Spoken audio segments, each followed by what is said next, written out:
Okay, hey, I'm Derek Weeks. I have some data to share with you, and I'm really excited about it. How many of you were here last year when I presented the State of the Software Supply Chain Report, the first one? Okay, so it is not the same presentation. It is. We have new data. Hooray! Okay, so this year I was. This is loud.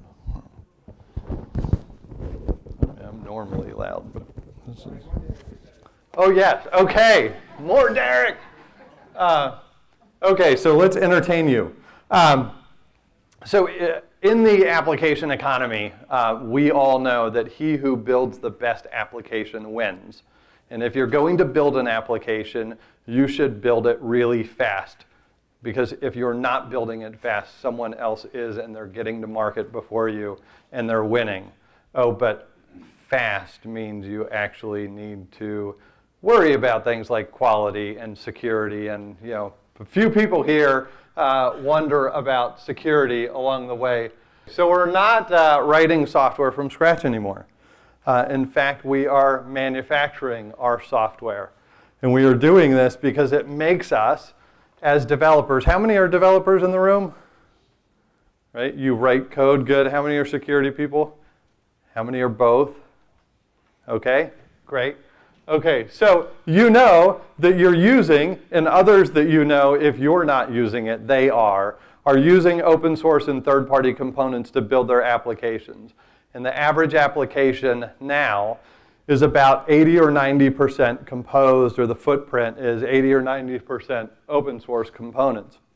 Whether these are Java, NPM, Ruby gems, PyPy packages, what have you.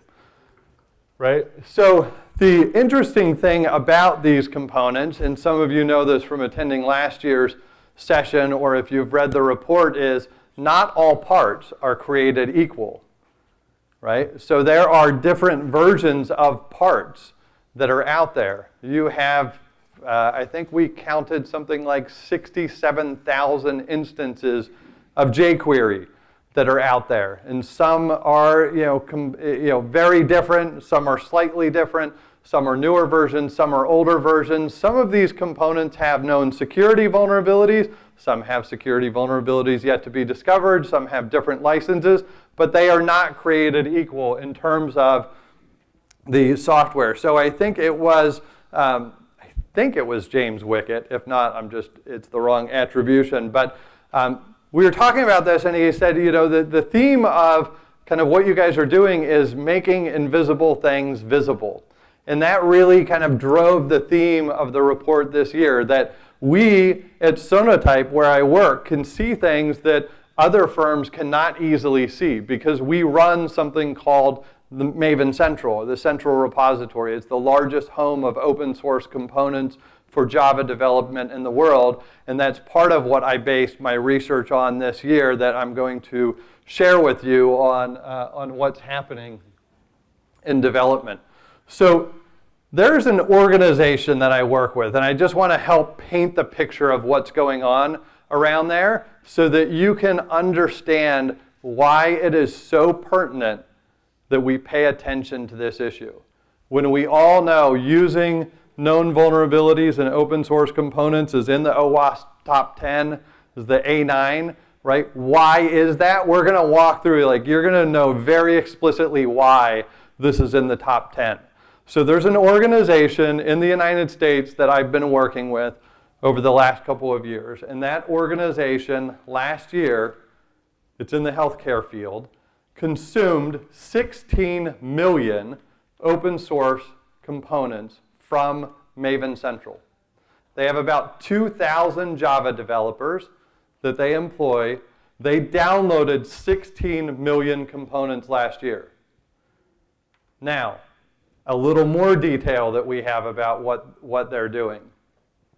Of these components, how many were unique? About 5,000.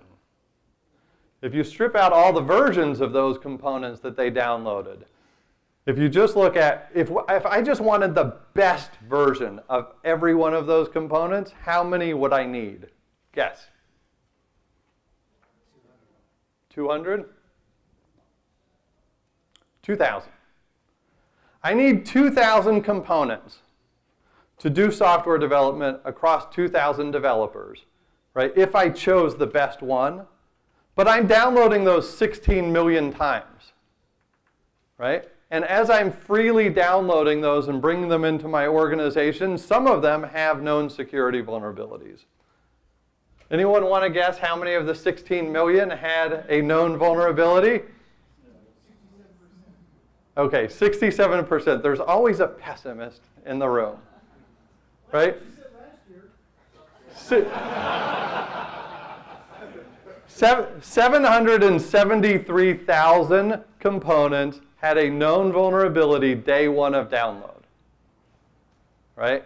Now, let's walk through more of the numbers. So the numbers are important partly because why are you downloading 16 million components? You're a developer, right? You have a deadline, right? Do you want to code from scratch, or do you just want to pull something from the internet that already does that so you can meet your deadline, get done with your day, make your boss happy, go home, have pizza with your kids, right? You want the gains in efficiency that that provides. And yes, you may download the part more than one time throughout the year. And yes, you may use more than one version, but this is efficiency. This is time to market. He who builds the best software wins, right? So there are trade-offs, though, within that. And that's some of what we're going to see in this year's report. So this year, I took a look at 3,000 top-performing software development organizations consuming open source components across the world. And we also did a deeper dive into 25,000 applications that are using open source components to better understand how the components are being used, where they're being used, etc. So for those of you that aren't familiar with a software supply chain, it is a very simple concept to understand because software supply chains work like any other supply chain in any other manufacturing industry. You have suppliers. How many of you are part of an open source project? Right? Okay, you're part of the suppliers. You are building software for other people to use. When you build that software, you just don't say, hey, it's on my server sitting out there. You place it somewhere on the internet like one of these central warehouses like Maven Central or npmjs.org or rubygems.org or python.org.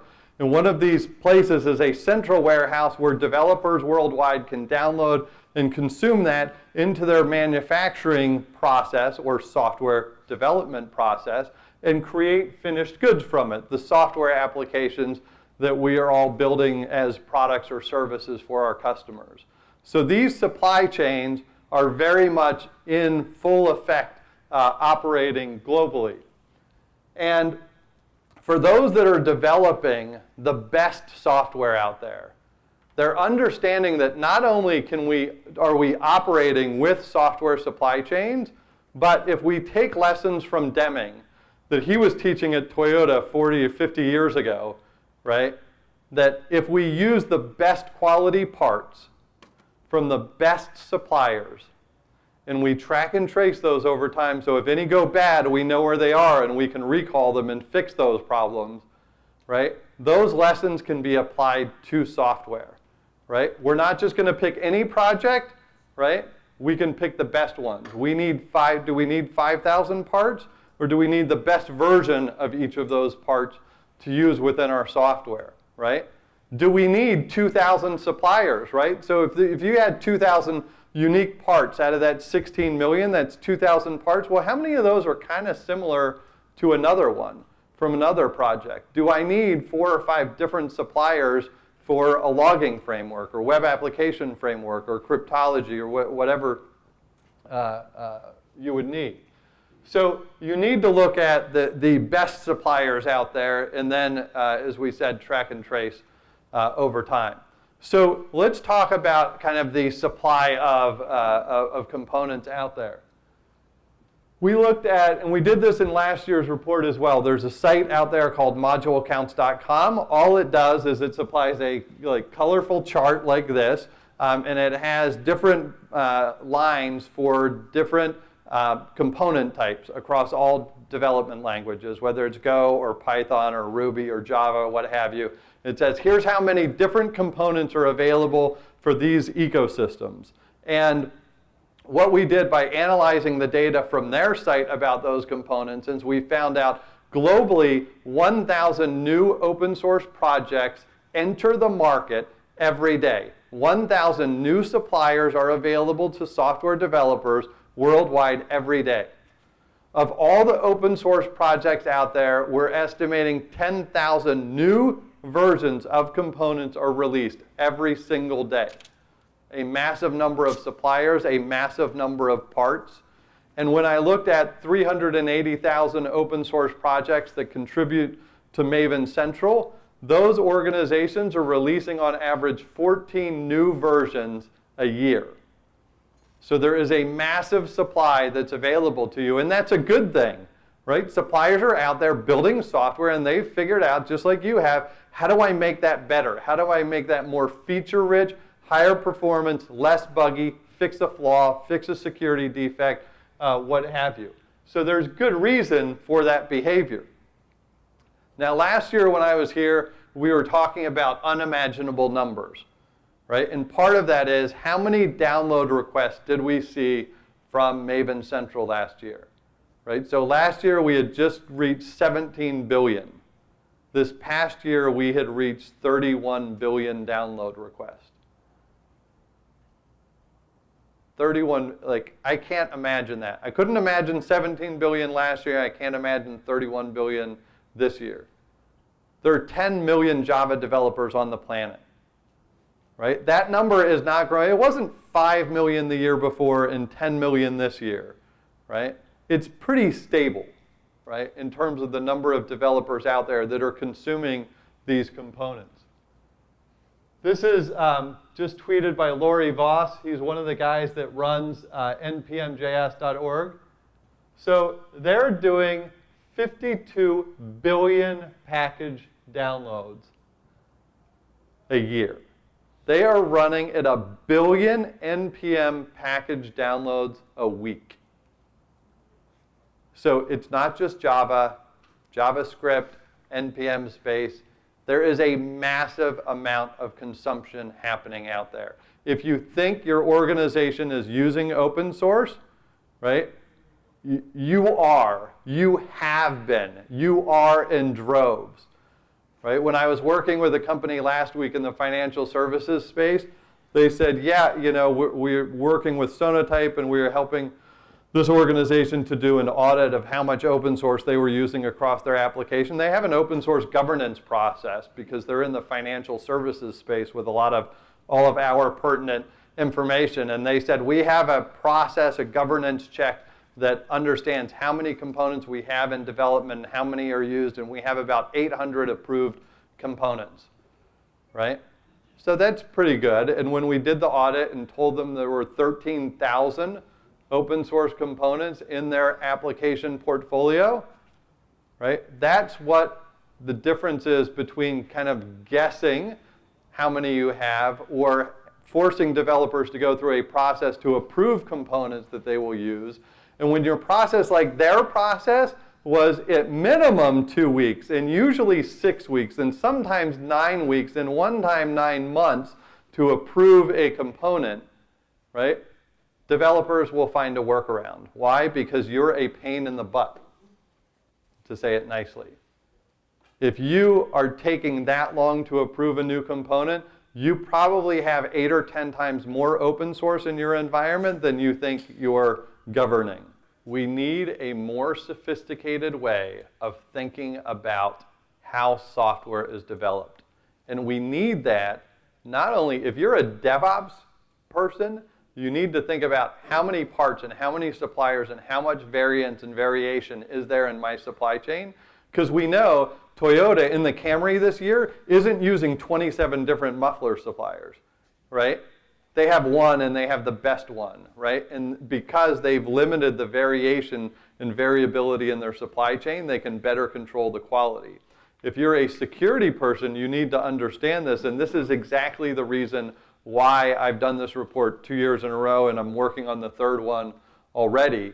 is because if you understand what's happening out there, you have to think about it differently. And if you think about it differently, you can come up with solutions. And my company has commercial solutions related to this space, but my company is not big enough to fix or improve this problem, right? There are others out there that have different commercial or free solutions. OWASP Dependency Check. Last year, 6.2% of the downloads from the central repository had a known vulnerability. And last year, 6.1% had a known vulnerability. That works out to about 1 in 15 or 1 in 16 components that are being downloaded that had a known vulnerability from day one. We can't remove the components with known vulnerabilities from the repository. If any of you out there remember, who remembers NPM Gate? It was like when was that? It wasn't February, it was Mayish, right?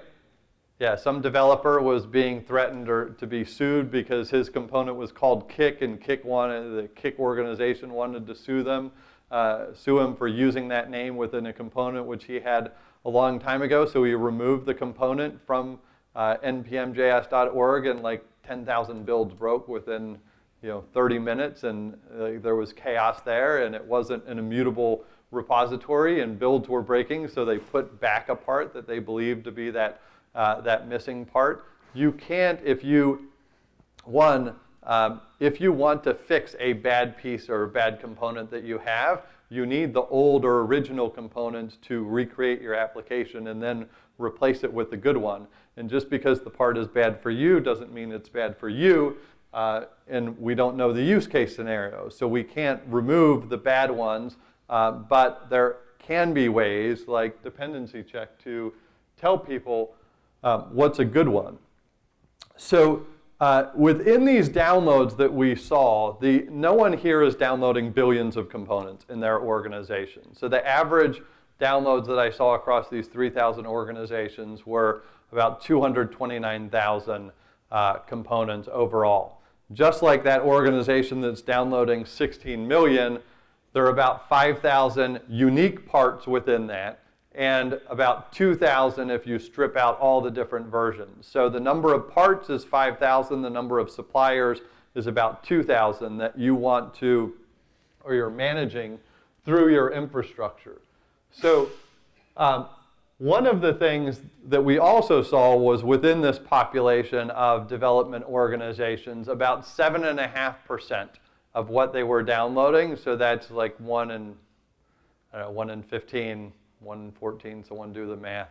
But that's a lot, right? No high-speed development or manufacturing operation globally operates with a defect rate like this at high velocity. And the higher velocity that you move at and want to maintain quality, of which security is only one aspect, is a challenge that we can fix with the proper approaches.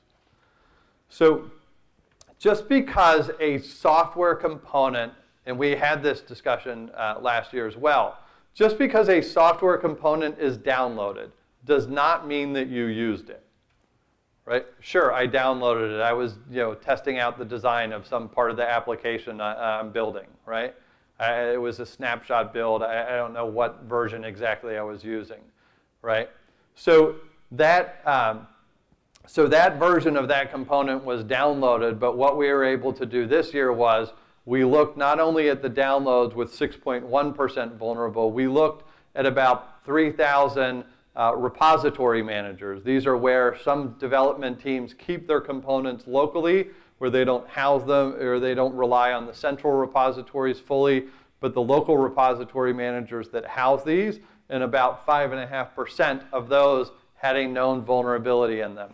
When we looked across 25,000 applications that were using open source components within them, we found that 6.8% of the components across all of those applications had a known security vulnerability in them. So what that tells me is that software components that are entering the front of the supply chain are flowing through the supply chain into the finished applications. That if you have vetting processes in place, they are not catching enough of what's happening out there. And maybe certainly if they're manual, they are not keeping pace with the volume that is being consumed out there.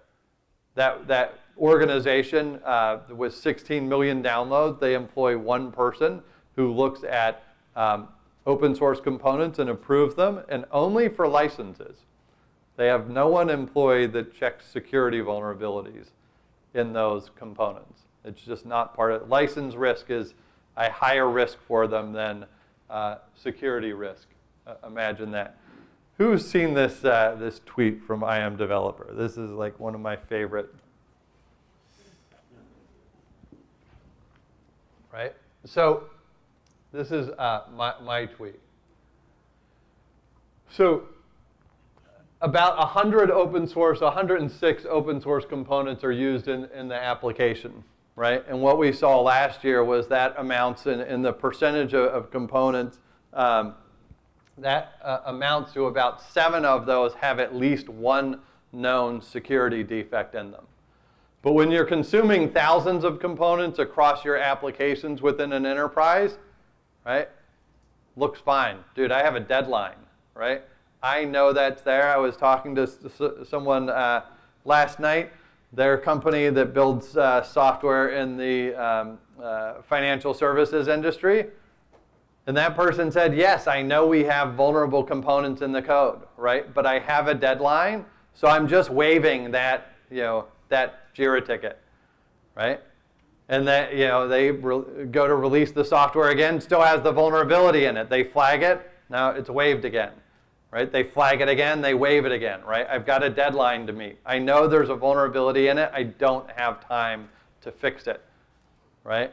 And then we're wondering why we're being breached along the way. So here's some of the cool stuff that, how many of you know Bruce Mayhew, works on WebGoat? Right. Bruce, you should know Bruce. Bruce is a really brilliant guy. Comes into my office 6 months ago, and he's like, Derek, I've got this amazing data. And he spends like an hour and a half explaining it to me. I'm like, I don't get it.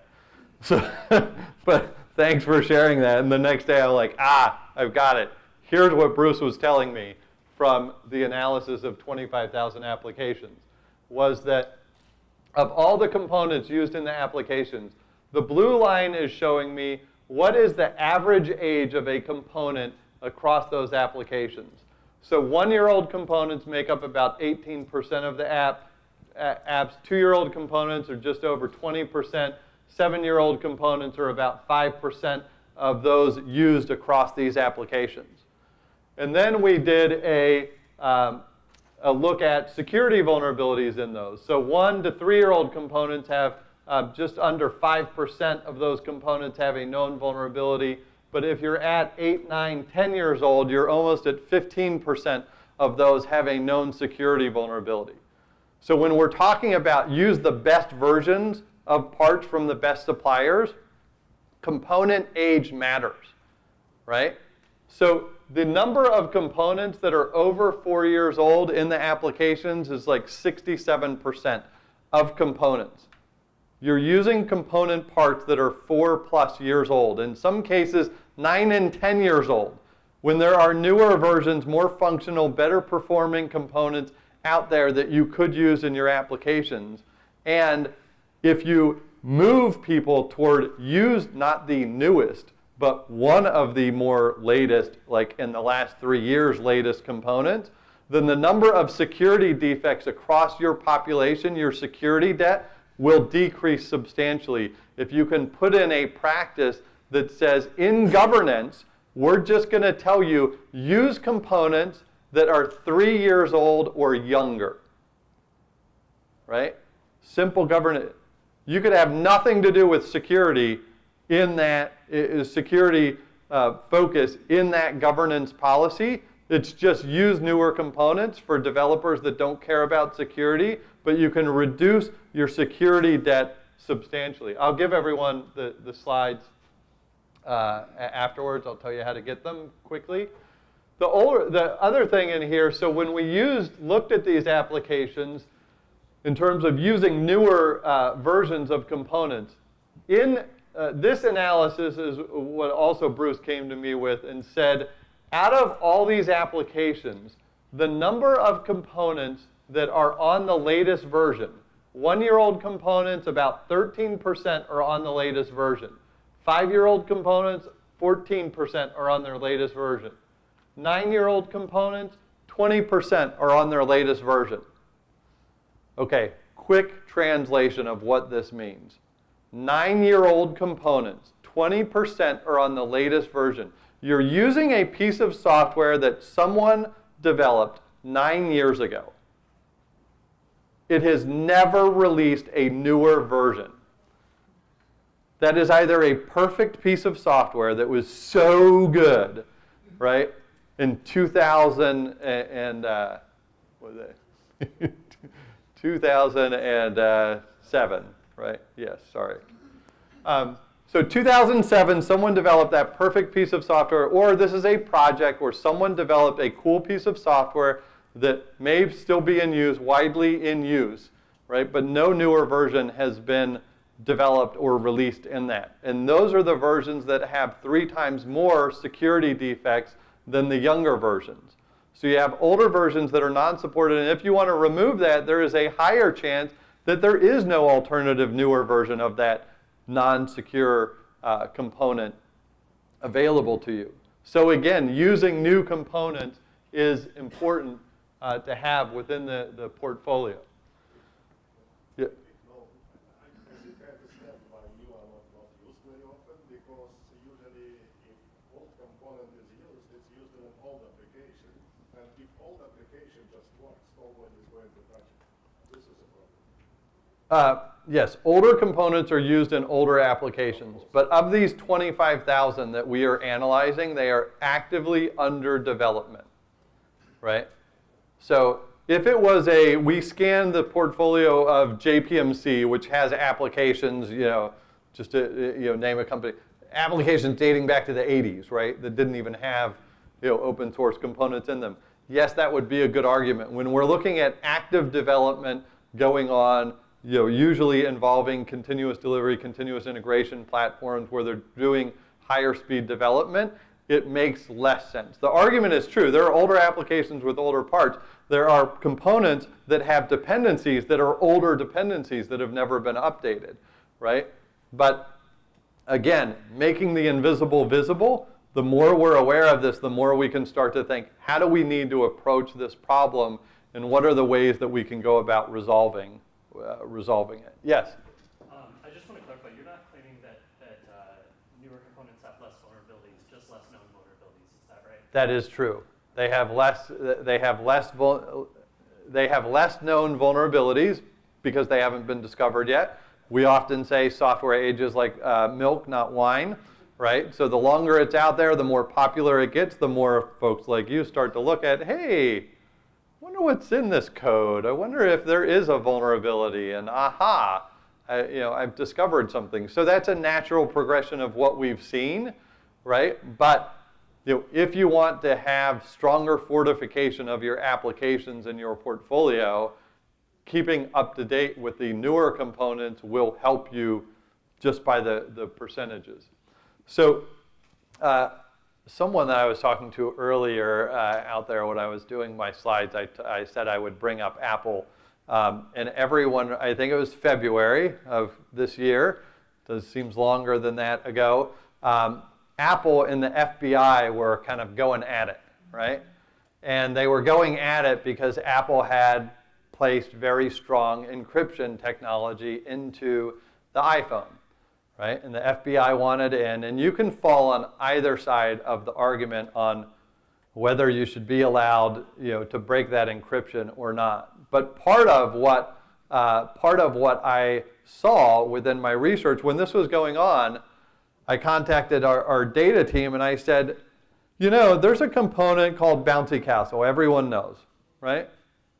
Crypto, right? So I want secure communication capabilities inside this part of my application. So I'm going to use Bouncy Castle. And Bouncy Castle is incredibly popular, right? So last year, in 2015, there were 17.3 million component downloads of Bouncy Castle from Maven Central. 17.3 million, there's only 10 million Java developers on the planet. It's popular, right? I mean, yeah, just by the math, it's popular. Okay, so of those, right, Bouncy Castle, let me say, is an excellent open source project. And supplier quality ranks very high.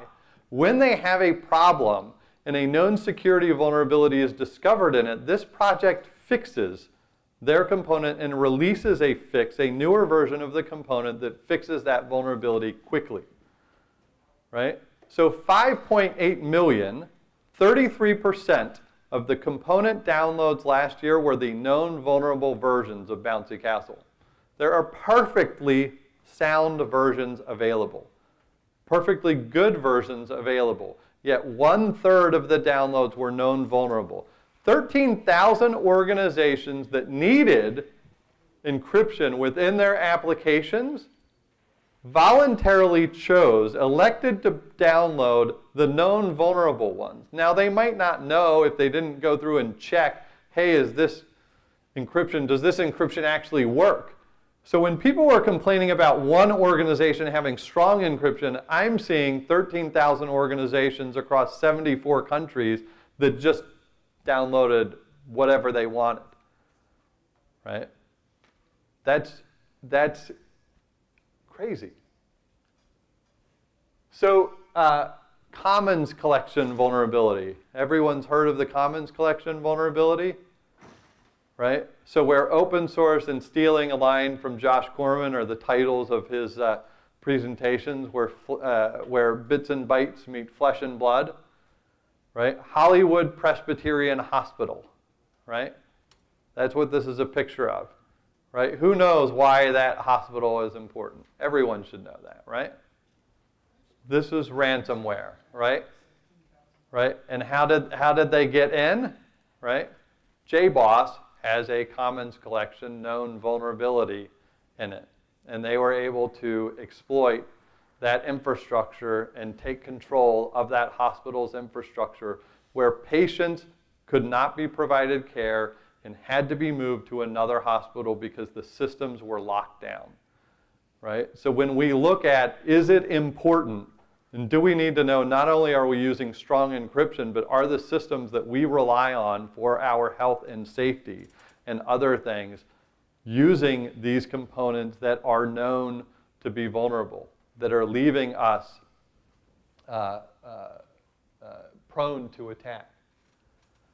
So I almost didn't include this slide, even though I love Forrester, but I also, we're videotaping, so anyway, Forrester said something very positive. Governance processes that depend on manual inspection are guaranteed to fail.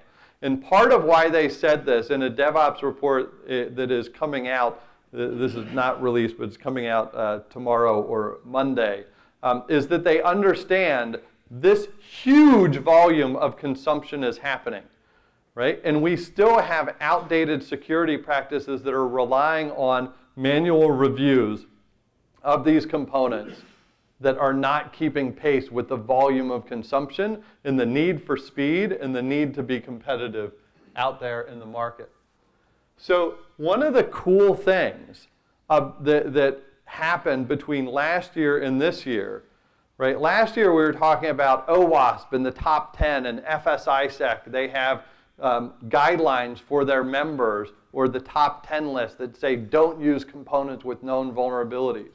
But the traction around that concept was gained significantly over the last year, where we saw evidence through the Department of Defense, the Department of Energy, the American Bankers Association, 18F, private organizations like Exxon, Mobile Clinic, Underwriters Laboratory, CyberSeal programs, right? These are all documented within the report, where these organizations are saying, we understand how software is being developed today, that is being manufactured, not written from scratch. And because of that, right, we want to know, if we're going to purchase software, if we're building software, we want a manifest. What software components are in this application? We also want to know if any of those components have a known vulnerability, we want you to fix it before we buy that software, right? Or before we ship it, we want it to be fixed. And if a known vulnerability is discovered, we want you to fix that in the, if it's discovered in the future, we want you to fix that in a reasonable amount of time. So these organizations are coming out with policies and guidelines and rules within their own organization about how software is developed and how we can protect our own organizations. And the American Bankers Association guidelines were very interesting because not only was it focused on this kind of procurement trio, right, but it was aimed at CIOs and CISOs saying, if you follow these guidelines, your cyber insurance risk premiums will go down. That's why you should follow these guidelines. The economic value of following these practices benefits your organization. Josh Corman had worked to build this. I think it's still available at sonotype.com/calculator. But we looked at what is the cost of how to of remediating components across an application portfolio. If an organization had 2,000 applications, and you looked at the number of vulnerable components across that portfolio of applications, and you wanted to remediate you couldn't remediate, and this will be true for most any organization out there, you won't be able to remediate every known vulnerability in every component that you're using. There are literally just too many. Right? So if you're going to start anywhere, you just have to start with the worst ones. Pick the CVS S10 known vulnerabilities within the components and fix those. If you fix 10% of them, it would cost you about $7 million. That is stealing from your innovation budget. Right? So developers want to be more productive. You want to be more secure, but there is a cost to it if you don't build quality in from the beginning. And to build quality in from the beginning, you can use gold standard parts, right? Using the best parts from the best suppliers. And the only way to go about that is to automate. If you are not approaching this with automation, you cannot keep pace. The volume is too high. And that's the one kind of overriding theme that comes out of last year's research and this year's research. The volume is too high to keep up with. You don't know how much is coming in the front door, the back door, and the side windows into your organization. If you have a manual how many of you have an open source governance process rules within your organization? Right? There are rules somewhere. There's guidance. No. Like, really raise your hands. Like, you have, okay, like a third of the room, you have rules, right? How many of those are those are paper-based rules, right? How many of those are you following, right? When I did the survey, I need to do the survey again, but it was almost 3 years ago now. We asked 3,000 developers, do you have an open source governance program? And I think it was 50% or so, 47% said yes, 57% said yes, and then we asked, do you follow it? And only 68% of those followed it, right? Because it was too cumbersome to keep pace with the volume that they were consuming at. So I'm going to give you an image of what some of this looks like, of what automation looks like to tell you what's out there. There are, everyone from Sonotype to OWASP Dependency Check to Veracode to HP to, I'm sure, a number of other organizations you've heard of that help you understand what open source components are being used in your infrastructure so that you can make better decisions. But part of this, when you look at how to help developers, if I am a developer and I pick this version of this component, and of course we pick a bad one, Struts Core. If you're using Struts, stop. This version of Struts has known vulnerabilities to it. What I can tell a developer inside their IDE at design time, almost the earliest point in the development lifecycle, is this component has known vulnerabilities. here's every version, every column of this shows every version of the component that's available, and are any of these safer to use than the one I'm going to select? Do any of these meet my policy so that I can safely use that version of that component and avoid the vulnerabilities from the start? Gartner just produced a report back in September to take this even earlier than the IDE, that they say you should use, organizations as a best practice should use what they call an OSS firewall, right? Which is basically when you're downloading a component from any public repository, evaluate it before it's allowed in the front door, right? The OSS firewall basically does that evaluation ahead of the downloads or at the time of download. So a developer designing an application cannot pull in a known vulnerable piece of software. We can't remove it from the repository, but you can guard it from getting into your organization by quarantining those known vulnerabilities and examining them. And yes, that will break the design or break the build, right? But there are clear reasons why that might be appropriate. Certainly at a high level, because those policies wouldn't understand the use case for, well, what is that component being used for and where. You can build these kind of policies into things like Jenkins and Bamboo and Hudson and TeamCity and whatever continuous integration platforms that you're using. So upon every build, within seconds for every build, you can evaluate every component in that build and have a manifest built of all the components and check those against policies, whether it's security or licenses or age of the components or whatever your policy might be. You can create, who has created a software bill of materials? Anyone used OAuth Dependency Check? I mean, that's basically what it does, right? If you haven't, just go out and it's free. Go out and try it to evaluate it, to analyze an application. There's a link up here in the slides that I'll provide you. We have a free tool that does it as well. It takes about, I scanned Jenkins, I scanned our Nexus repository open source product. It takes 10, 15 seconds to produce a bill of materials.